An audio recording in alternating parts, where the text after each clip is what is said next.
drivers and anybody else that wants to listen. This is Barry with Christenson Transportation, and I wanted to do a different little segment today, and I call it, just for lack of anything better, Barry's Business Briefs. Just something quick, work related, owner operator related. We've got a lot of people that come here and they have options, company drivers or independent contractors where we'll lease to own a truck. And there's a big difference. I always tell people, or ask people, what decision did you make to be a company driver or one that says, I want to be an independent guy? There's a lot of different factors that go into that. I think the hardest thing for people to do in that transition between company and owner operator is, it's like I always say, hey, I don't think Wendy's and Taco Bell intentionally want to serve their product at 3 a.m, but that's when their clientele wants to eat it. So that's what they do. They do what they have to do to survive, to be profitable and stay in business. So in trucking, that's a big thing too. Probably everything. Not everything's optimal. Not everything is done when we want to do it, and it fits into this nice little rosy thing. The biggest thing is maintaining your equipment.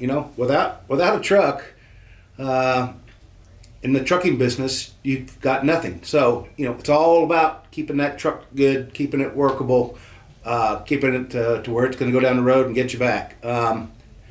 So that means, when we have truck payments to do and we go home as an independent contractor and we sit at home, well, when we come out, we still owe for that truck. We owe for the fixed costs, we owe, insurance, truck payments, all that kind of stuff. So, you got to maintain that truck. You got to work when you can work. And when you go home for the weekend or whatever days at home, whatever home time is, you need to get your truck into the shop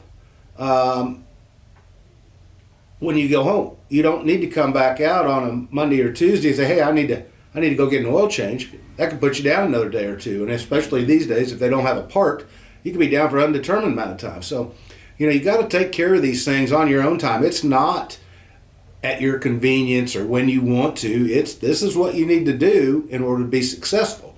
And so I tell people, if you're not willing to do that, if your truck breaks and you're in a shop a couple days one week and you say, well, I've got to go home, I've got home time scheduled, you might have to postpone that home time because you've already had your time off.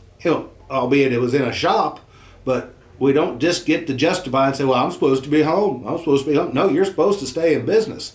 And if you're going to stay in business and something happens and delays you from going home, you got to push it. That's the difference. And that's the sacrifices that have to be made to be successful as an independent contractor. It's not for everybody.